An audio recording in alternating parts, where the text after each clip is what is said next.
70,000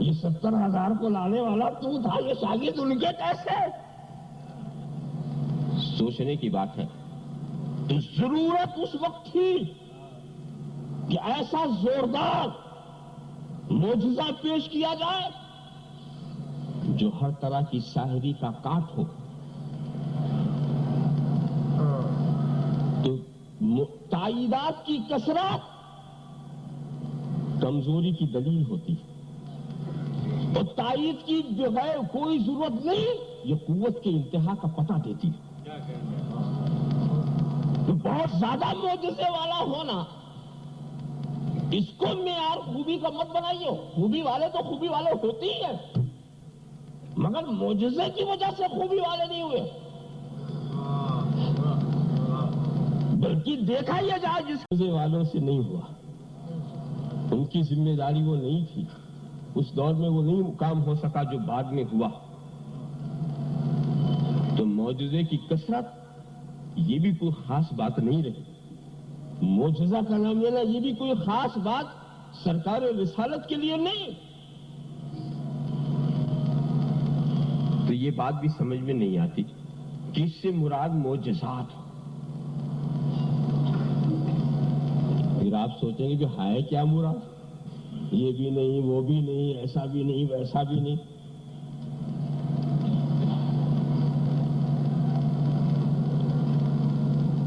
میں سوچتا ہوں کہ جب خاص عطیے کی بات ہے تو کائنات میں کون سی نعمت ہے جو رسول کو دے کے یہ کہا جائے یہ خاص عطیہ؟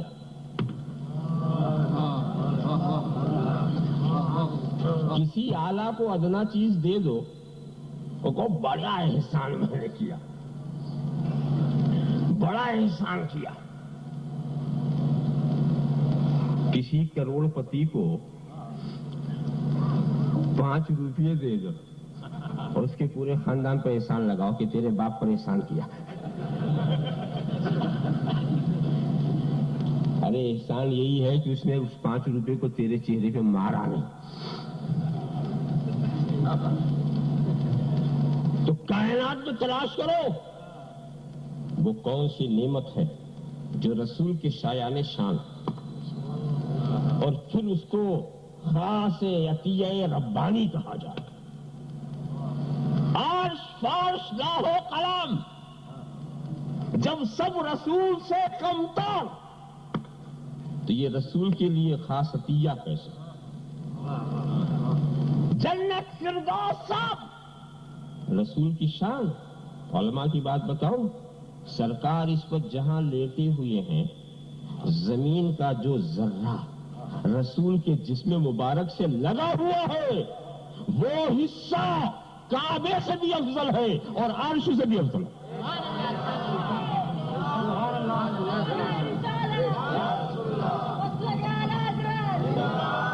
اور پھر ایک بات سنو، میں ان ذروں کی بات نہیں کرتا جو بشریت مصطفیٰ کا جز بن چکے ہیں. میں ان ذروں کی بات کرتا ہوں جو جزو رسول نہیں ہے، جسم رسول سے لگے ہوئے. جزو رسول نہیں ہے، جسم رسول سے لگے ہوئے ہیں، وہ عرش سے افضل. تو ان اجزاء مادیہ کا کیا عالم ہوگا جو بشریت مصطفیٰ کا خمیر ہے.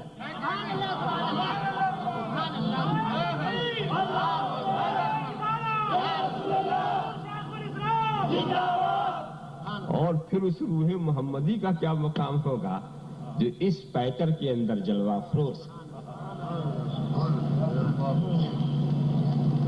اسی لیے اسی چیز کو میں حیات النبی کی دلیل میں پیش کرتا ہوں. حیات النبی کی دلیل میں اسی بات کو پیش کرتا ہوں اور یہ بات سمجھ میں سب کے آ جاتی ہے. مثال کے طور پر یہ تو آپ سب جانتے ہیں روح نکلے گی تو کہیں رہے گی. کہاں رہے گی؟ عالم برزخ میں رہے گی. کہاں رہے گی؟ روح کے مناسب جو مقام ہوگا، چاہے اعلیٰ علیین ہو چاہے اسفل السافلین ہو، تو کسی نہ کسی مقام پر رہے گی نا. اب روح محمدی جب نکلی ہوگی تو وہ کہاں رکھی جائے؟ اب پوچھو بڑے بڑے بقراتوں سے کہ عالم برزخ میں وہ مقام کون سا ہے جو روح محمدی کے لائق. روح محمدی جب خاک بدن کی لگے ہوئے خاک کے ذرے عرش سے افضل، جنت روح محمدی کے لائق جہاں رسول کے غلام رہیں گے، عرش روح محمدی کے لائق جہاں رسول کے قدم پہنچ گئے، روح محمدی کے لائق کون؟ یہی تو جواب دو گے کہ روح محمدی کے لائق وہی جسم ہے جہاں وہ تھی، جہاں ہی وہ جسم ہے جہاں وہی تھی۔ اے فرشتوں اسے پلٹا دو، جسم مصطفیٰ ہی روح محمدی کا برزخ ہے۔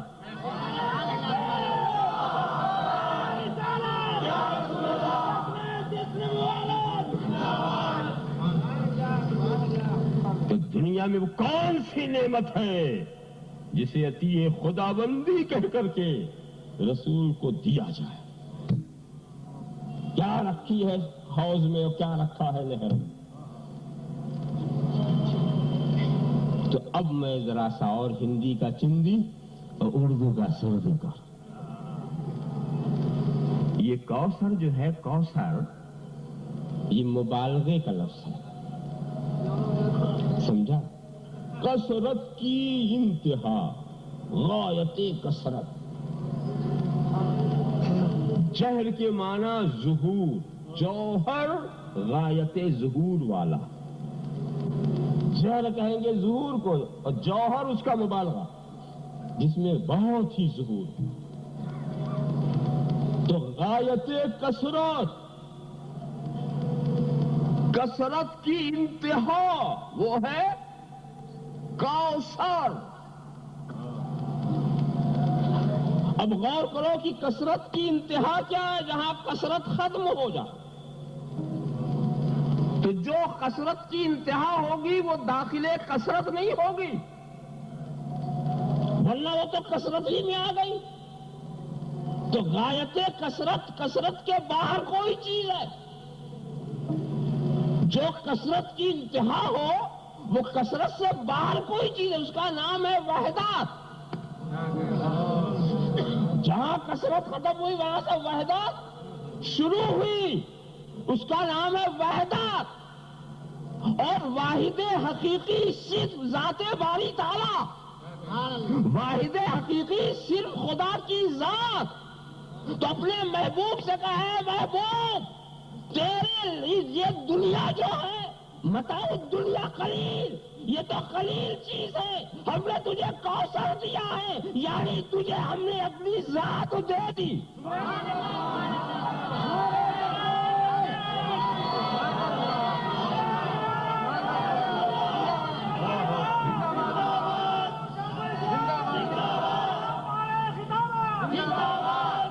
اے محبوب ہم نے تجھے اپنے کو دے دیا۔ جب میں تیرا ہو گیا تو اب تو بھی میرا ہو جا، اب تو بھی میرا ہو جا۔ فصل لربک وانحر، اپنے رب کی نماز پڑھ، اپنے رب کے لیے قربانی دے، مال جان ہر حیثیت سے اپنی ذات سے تو میرا ہو جا، میں تیرا ہو گیا تو میرا۔ اور کون سی نعمت ہے جو رسول کو دے کر کہے بڑا خاص عطیہ ہے؟ اللہم صلی علی سیدنا مولانا محمد کما تحب و ترضی بان تصلی علیہ۔ تو اب میں تیرا ہو گیا تو میرا ہو جا، یعنی میں تیرا کیسا ہو گیا؟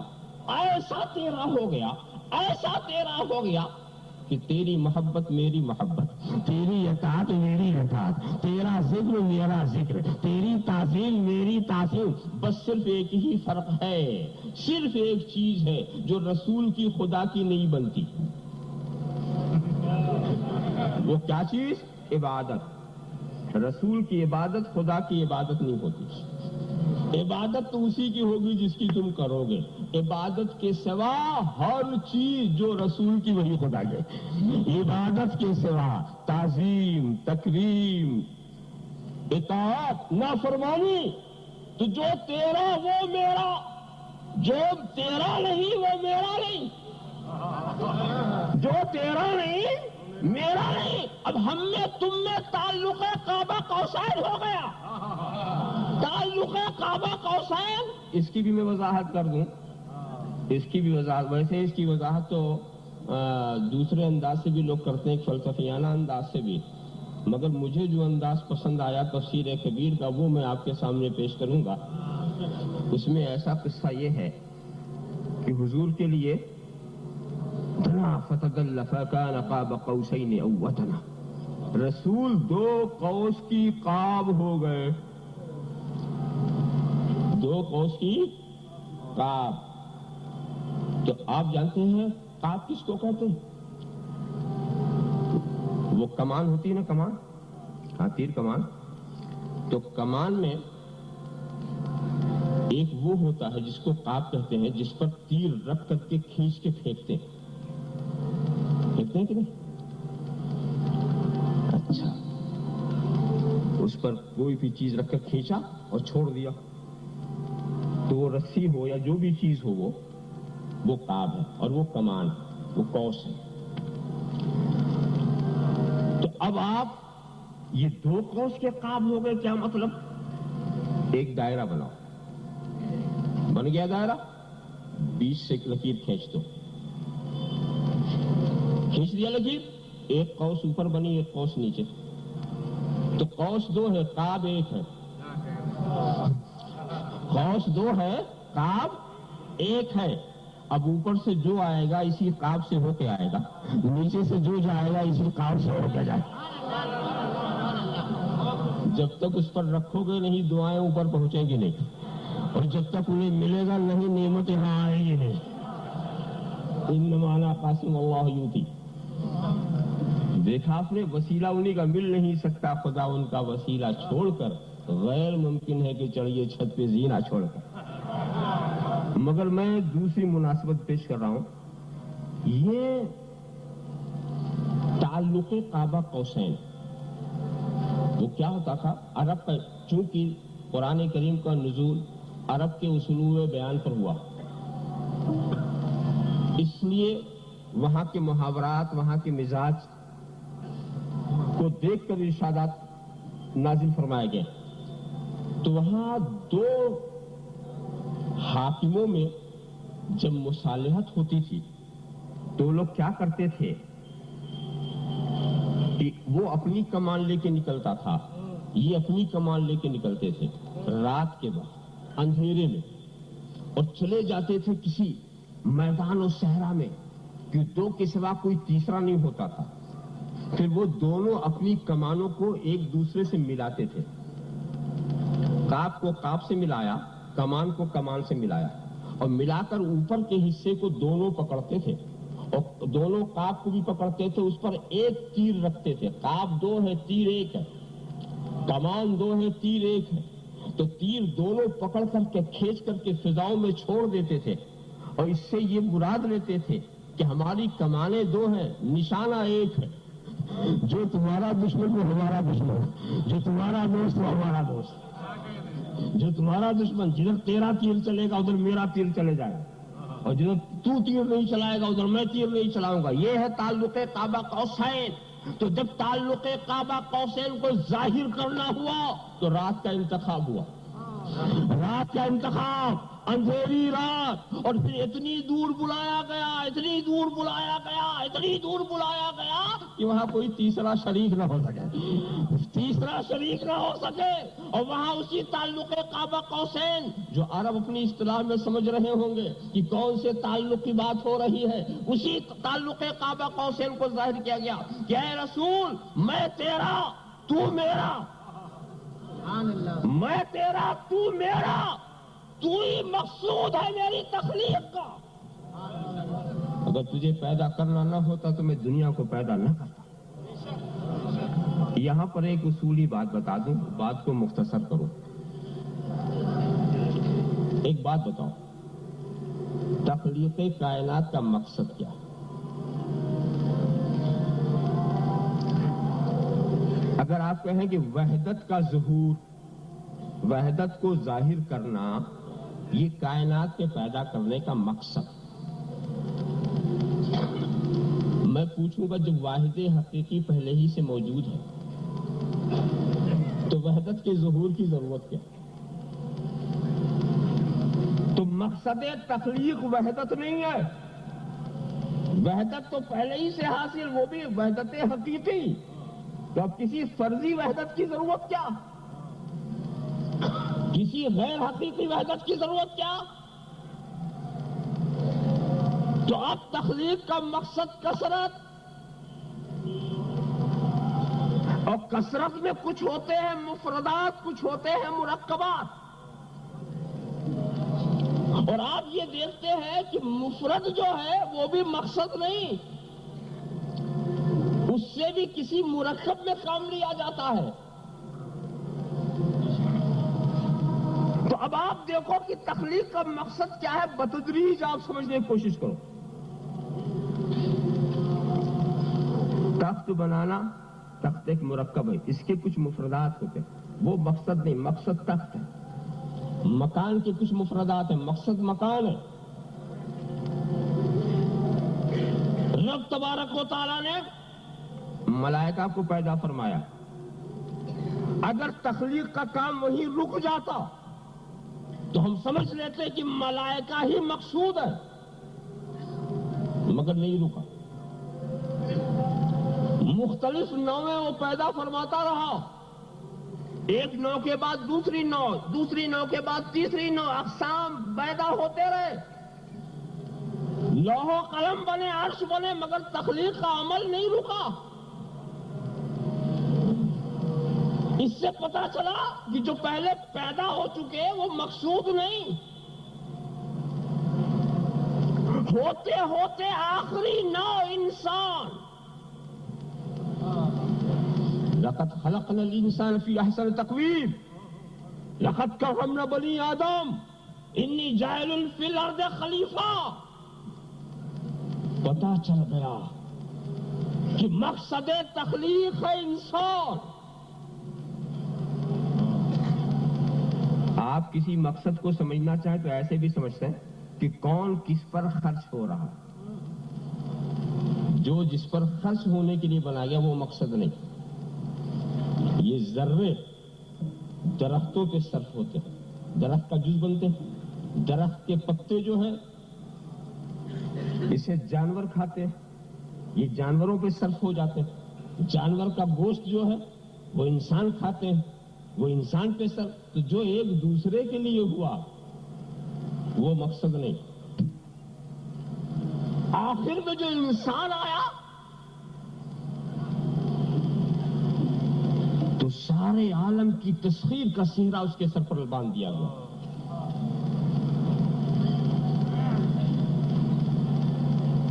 وَسَخَّرْنَا لَكُم مَّا فِي السَّمَاوَاتِ وَمَا فِي الْأَرْضِ۔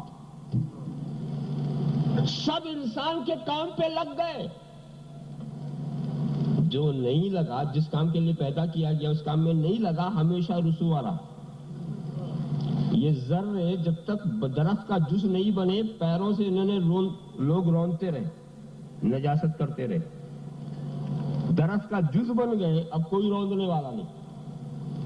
یہ پتے جانوروں کی غذا بن جائیں بچ جاتے ہیں، ایسے ہی گر جائیں جلا دیے جاتے ہیں۔ یہ جانور انسانوں کی غذا بن جائیں، اچھا موقع میں مل جاتا ہے، ایسے ہی چھوڑ دو تو بڑے برے حال میں نظر آتے ہیں۔ یہی انسانوں کا حال ہے کہ جس کے لیے بنایا گیا اپنوں کو اسی میں سرو کر دے تو اونچا مقام پاتا ہے، ایسے ہی مر جائے تو پرسان حال کوئی نہیں۔ تو کون کس کے لیے بنایا گیا؟ تو ساری مخلوق تمہارے لیے بنائی گئی۔ انما الدنیا خلقت لکم انکم خلقتم للآخرہ، دنیا تمہارے لیے بنائی گئی ہے۔ اسی راز کو اگر تم سمجھو تو تمہیں عظمت انسانی کا پتہ چلے۔ انسان نے نہیں اپنی عظمت کو سمجھا تو کبھی درختوں کے آگے جھکا، کبھی اس نے پتھروں کی منت و سماجت کی، کبھی اس نے دریاؤں کی خوشامد کی، اپنے مقام کو نہیں سمجھا کہ یہ میرے لیے، میں ان کے لیے نہیں۔ دنیا نے بھی کیا جواب دیا کہ جو دنیا کے پیچھے گیا دنیا اسے نہیں ملی، اور جس نے دنیا کو ٹھوکر مار کر کے دنیا کو رخ موڑ کر کے بھاگا، دنیا نے آج تک اسے نہیں چھوڑا۔ نہیں چھوڑا. آج آپ جشن شاہ عالم منا رہے ہیں. یہ تو دنیا سے منہ موڑ کے چلے گئے تھے مگر آج تک شاہ عالم، آج تک وہ شاہ عالم ہے. اب اکبر کو کوئی شاہ عالم کہنے والا نہیں، اب جانے والے بادشاہوں کو کوئی شاہ عالم کہنے والا نہیں، مگر یہ اب تک شاہ عالم میں، اب تک ان کی شہنشاہی، اب تک ان کی حکومت. ذرا سا آپ دیکھو، دنیا کے پیچھے ہٹلر دوڑا، نیپولین دوڑا، مسولینی دوڑا، اکبر دوڑا، سب ہلاک ہو گئے. اور مخدوم سمنانی نے دنیا کو لات مارا، آج تک دنیا انہیں نہیں چھوڑ رہی ہے. یہ عجیب حال ہے کہ پیچھے دوڑو تو ہاتھ نہیں آتی، مڑ کے بھاگو تو پیچھا نہیں چھوڑتی. یہ دنیا کا عجیب حال. اچھی مثال کسی نے دی ہے کہ دنیا اپنا سایہ، یہ اپنی پرچھائی، اپنا سائے کو پکڑنے کے لیے دوڑو، ملے گا، دوڑتے دوڑتے مر جاؤ گے. اور اتنا قریب رہے گا کہ ابھی ملا، ابھی ملا، ابھی ملا. ایسا بھی نہیں کہ چھوڑ کے بھاگ جائے، ایسا بھی نہیں کرتا، بالکل قریب ہی رہتا ہے مگر ملتا نہیں. اور منہ موڑ کے چلو تو پیر چھوڑتا نہیں، وہ بھی اتنی تیزی سے پیچھے بھاگے گا، وہ بھی اتنی تیزی سے پیچھے بھاگے گا. کہ تم دنیا کے لیے نہیں، دنیا تمہارے لیے. تم چاند و سورج کے لیے نہیں، تم کسی اور کام کے لیے نہیں ہو، تم صرف ایک کام کے لیے ہو. الا لیعبدون، بس ایک کام تمہارا ہے کہ ساری دنیا تمہارے لیے ہے، تم خدا کے لیے. اب انسان کے بعد کوئی نئی مخلوق نہیں پیدا کی گئی، پتا چلا انسان مقصد کائنات، انسان مقصود عالم ہے. مگر انسانوں کی بھی 3 قسمیں. سیدھی قسمیں بتا دوں. ایک انسان کافر، ایک انسان مومن، ایک انسان نبی. 3 قسمیں ہیں انسانوں کی. کافر اپنی اصلیت کے لحاظ سے یقیناً بہت اونچا مقام تھا اس کا. لقد خلقنا الانسان فی احسن تقویم، اچھی ساخت پر اس کی بناوٹ ہوئی تھی، مگر جس کام کے لیے بنایا گیا تھا وہ کام نہیں کیا. جس مقصد کے لیے اسے بنایا گیا تھا اس میں وہ صرف نہیں ہوا. بریانی بڑی اچھی تیار ہوئی تھی مگر سڑ گئی، اب کھانے کے لائق نہیں. پھینکو. بریانی بہت اچھی مگر خراب ہو گئی. یا کوئی چیز بہت اچھی بنی، اس میں کوئی نجاست گر گئی، نجاست نے اس لائق کیا کہ خود بھی وہ خراب، کسی کے کام کے لائق نہیں. تو ساخت تو اچھی تھی مگر کفر کی نجاست نے ایسا خراب کر دیا تو اب اس لائق نہیں ہے کہ وہ رکھا جائے. ارے سیب تو سبھی اچھے ہوتے ہیں نا، مگر سڑا ہوا سیب کون رکھتا؟ کچے کو رکھ لیتے ہیں، سڑے کو نہیں رکھتے. کچے کو رکھ لیتے ہیں، سڑے کو نہیں رکھتے. کچی چیز سنبھالی جاتی ہے، سڑی چیز نہیں سنبھالی جاتی. چھوٹا سا نمک رکھ لیا جاتا ہے، سڑا ہوا کھانا نہیں رکھا جاتا. اب وہ تو بڑے نادان ہیں جو سڑے ہوئے لوگوں کو بھی اپنے قریب بٹھاتے ہیں. اللہم صلی علی سیدنا مولانا محمد کما تحب و ترضى بان تصلی علیہ، اس کو تو دور ہی رکھنا چاہیے نا. تو اب وہ مقصد کائنات ہونے کا اس کا سوال ہی نہیں. جب وہ بات ختم ہو گئی، وہ تو اتنا ذلیل ہوئے، اتنے کمتر ہوئے کہ اس قابل ہی نہیں کہ انہیں مقصود کائنات بنایا جائے. کسی دسترخوان کی زینت ایسا کھانا بنتا جس میں بدبو آنے لگے، جس کے اندر صاف قلب پیدا ہو جائے. اب رہ گیا مومن، کافر تو یوں نکل گئے، اب بچے مومن. تو مومن کا کوئی مستقل وجود نہیں. مومن کہتے ہیں ایمان والا، ایمان کہتے ہیں ہوا تصدیق بما جاء النبی بما جاء هو التصديق ما جاء به النبی صلی اللہ تعالی وسلم. نبی جو کچھ لے کر آئے ان سب کی تصدیق کا نام ایمان. تو نبی کے مصدق کا نام، نبی کی تصدیق کرنے والے کا نام کیا ہے؟ مومن. تو جب نبی ہی نہیں تو مومن کا. تو ایمان جو ہے وہ نور نبوت کا سایہ ہے. آفتاب نہ ہو تو سایہ کہاں سے؟ تو اس کا کوئی مستقل وجود ہی نہیں. اس کا وجود نبوت کے وجود کا مرہون ملت. تو اب اصل انسان ہوا نبی،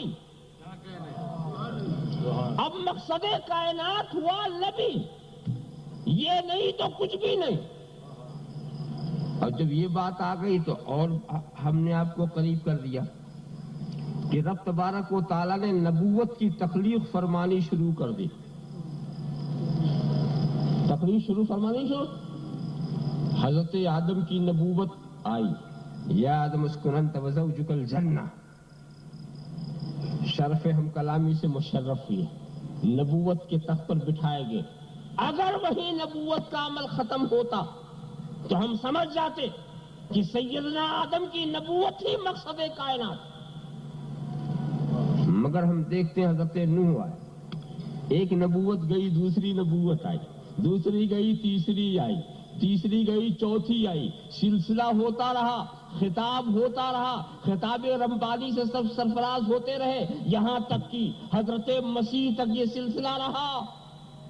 کہیں نبوت ٹھہری نہیں، ایک کے بعد ایک، ایک کے بعد ایک، ایک کے بعد ایک. پھر ایک آخری نبی آیا. ما كان محمد نبا احد من رجالكم ولكن رسول الله وخاتم النبيين.